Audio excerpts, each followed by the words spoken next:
Shalom Bapak Ibu dikasih Tuhan, selamat pagi. Kiranya Tuhan memberkati Bapak Ibu seluruh para pendengar di pagi hari ini.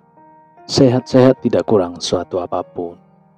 Saudara, kita baca kebenaran firman Tuhan dari Roma 8 ayat 28, saudara. Kita tahu sekarang bahwa Allah turut bekerja dalam segala sesuatu untuk mendatangkan kebaikan bagi mereka yang mengasihi Dia, yaitu bagi mereka yang terpanggil sesuai dengan rencana Allah. Bapak Ibu saudara, jika Tuhan mendatangkan kebaikan, kok saya dibikin susah begini? Kenyataannya beda saudara. Jika Tuhan bekerja guna mendatangkan kebaikan, mengapa saya harus menderita? Pertanyaan yang sering kali berulang-ulang disampaikan oleh orang-orang yang sedang mengalami kebutuhan hidup. Bahkan nyaris masuk dalam keputusasaan saudara. Kebaikan yang bagaimana menurut Tuhan? Kebaikan di mata Tuhan tidak selalu seperti yang kita pikirkan saudara. Manusia cenderung hanya memikirkan yang enak, yang nyaman, yang sesaat, saudara. Kita kurang peduli apa akibat di balik semua itu. Kita hanya melihat dengan mata jasmani kita. Mata manusia kita ini hanya bisa melihat jarak yang pendek, sangat terbatas, saudara. Mata manusia tidak bisa melihat hari esok, tidak bisa melihat hari depan, tidak bisa melihat hari tua, bahkan hari dalam kekekalan kelak. Itu bedanya, saudara. Kebaikan di mata Tuhan tidak selalu baik di mata manusia. Kebaikan di mata Tuhan tidak selalu baik di mata kita. Kadang kita tidak bisa terima, saudara. Sebab kita hanya menilai kebaikan itu dari sudut pandang duniawi. Kebaikan yang kita inginkan lebih bersifat materialistis. Kalau kita bisa beli rumah, kita anggap Tuhan itu baik, saudara.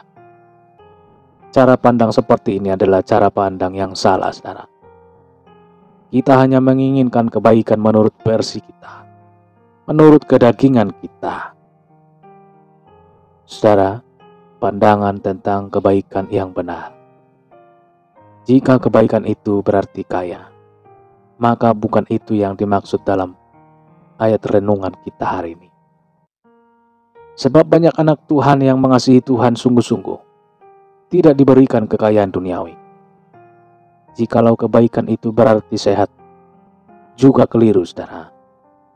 Banyak orang yang mencintai Tuhan sangat serius. Tidak semua hidupnya selalu sehat. Saudara, begitu juga kebaikan. Tidak berarti usaha kita lancar, bisnis kita sukses. Kenyataannya saudara, pengusaha yang sangat mengasihi Tuhan, yang rela menyerahkan miliknya untuk dipakai bagi kerajaan Tuhan, bisa bangkrut, bisa pailit, bisa tutup. Jadi jangan pernah punya pandangan yang keliru tentang kebaikan menurut Tuhan. Tidak berarti harus sama menurut selera kita, saudara. Perhatikan kebaikan yang diterima Rasul Paulus. Apa yang kurang dari hidup Rasul Paulus, saudara? Seluruh hidupnya, sejak ia bertobat dipersembahkannya kepada Tuhan, penebusnya. Paulus tidak lagi memikirkan kenyamanan masa depan dan hari tuanya.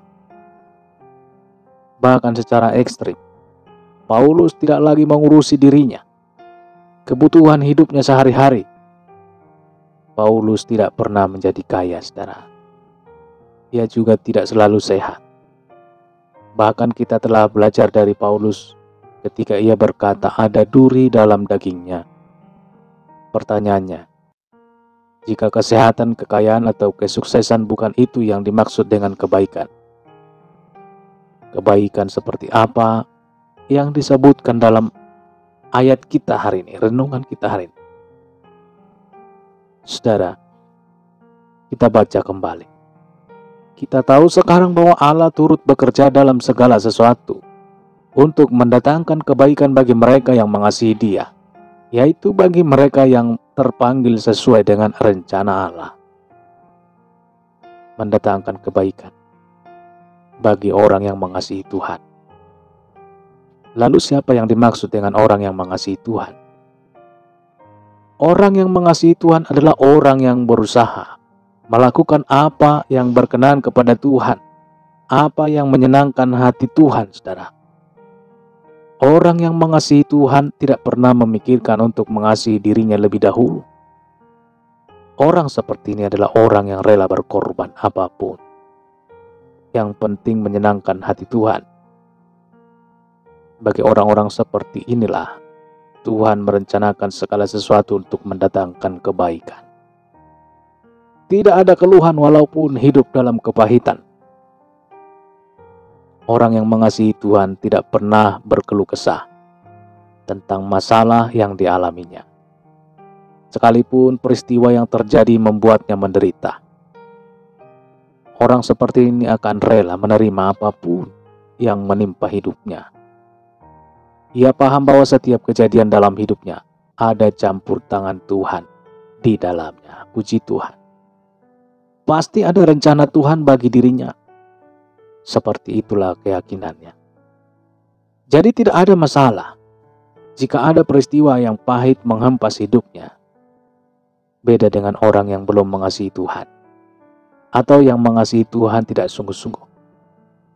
Iman orang seperti ini akan goyah ketika badai mengamuk dalam hidupnya.